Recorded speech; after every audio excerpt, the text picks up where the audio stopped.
नमस्कार, आप देख रहे हैं हल्ला बोल टीवी। मैं हूं अली।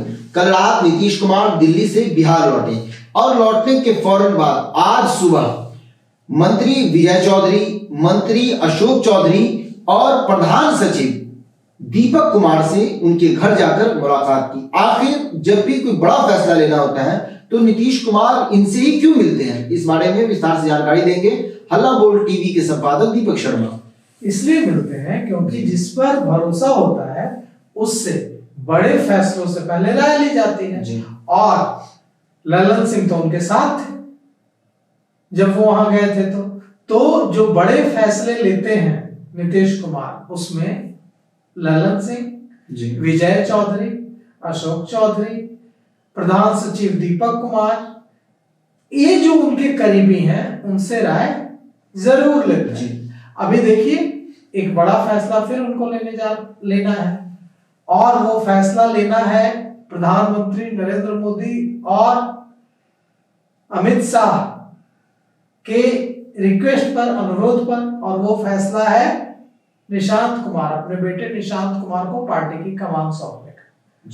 और जब गए हैं दिल्ली नीतीश कुमार तो उन्होंने योजनाओं के लिए पैसे मांगे। उन्होंने कहा कि हमें महिलाओं को 2-2 लाख रुपए देने हैं, पेंशन बढ़ाई है हमने, 1100 कर दिया, 125 यूनिट फ्री बिजली दी, लोगों को रोजगार देना है, नौकरियां देनी है, पैसे चाहिए, फंड चाहिए, मदद कीजिए बिहार को, विशेष पैकेज दीजिए।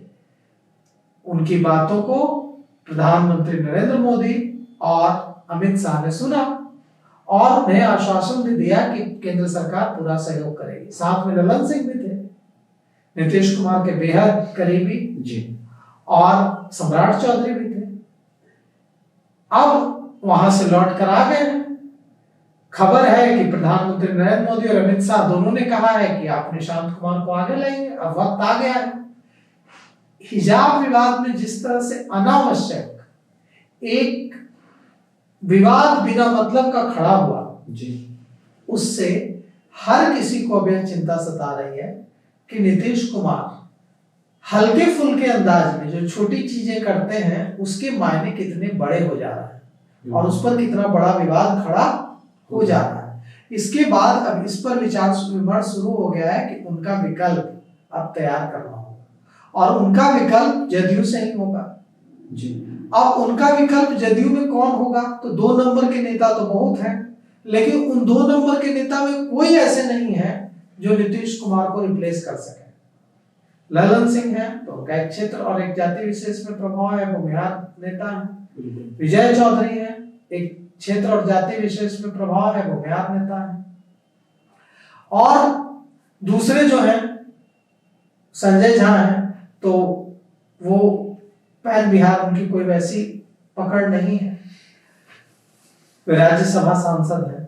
तो कुल मिलाकर के कोई ऐसा नहीं है एक जो कि नीतीश कुमार को पार्टी में रिप्लेस कर सके। एक ही नाम बचता है, यह है उनके बेटे निशांत कुमार, जिनके नाम पर किसी को कोई आपत्ति नहीं होगी। नहीं तो अगर नीतीश कुमार किसी एक को बढ़ाने की कोशिश करेंगे तो बाकी लोग विरोध करने लगेंगे कि यही क्यों, हम क्यों नहीं। तो अब रास्ता एक ही बचता है कि निशांत कुमार को आगे किया जाए। और निशांत कुमार को आगे करने की वकालत खुद प्रधानमंत्री नरेंद्र मोदी और केंद्रीय गृह मंत्री अमित शाह ने की है और उनसे कहा है कि पहले उनको पार्टी की कमान दीजिए, फिर धीरे धीरे सरकार में लाइए और अपना ऑप्शन तैयार कीजिए। निशांत कुमार के सवाल पर हमेशा टाल जाने वाले नीतीश कुमार अब गंभीर है और वे भी समझ रहे हैं कि अब वक्त आ गया है, अब वक्त की मांग है। ऐसे में इतना बड़ा फैसला लेने से पहले वे अपने मित्र विजय चौधरी से कैसे न मिलते। ललन सिंह उनके मित्र हैं, तो ललन सिंह तो साथ ही में थे जब बात हो रही थी। अब बच गए उनके मित्र विजय चौधरी, तो विजय चौधरी से कैसे नहीं मिलते। तो आज सुबह सुबह उठे और हम लोग जब रजाई में दुबके हुए थे और शिकायत कर रहे थे कि बहुत ठंड है, बाहर निकला नहीं जा रहा है, जान जा रही है, तब बिहार के युवा मुख्यमंत्री, युवा ही कहेंगे ना क्योंकि हम लोग युवा हैं, हम लोग रजाई में थे, और बिहार के मुख्यमंत्री जिनके बारे में कहा जाता है कि उनकी उम्र हो गई है, उन्होंने गाड़ी निकाल ली और गाड़ी निकाल कर पहुंच गए मंत्री विजय चौधरी के घर, वहां मीटिंग की। फिर पहुंच गए मंत्री अशोक चौधरी के घर, वहां मीटिंग की।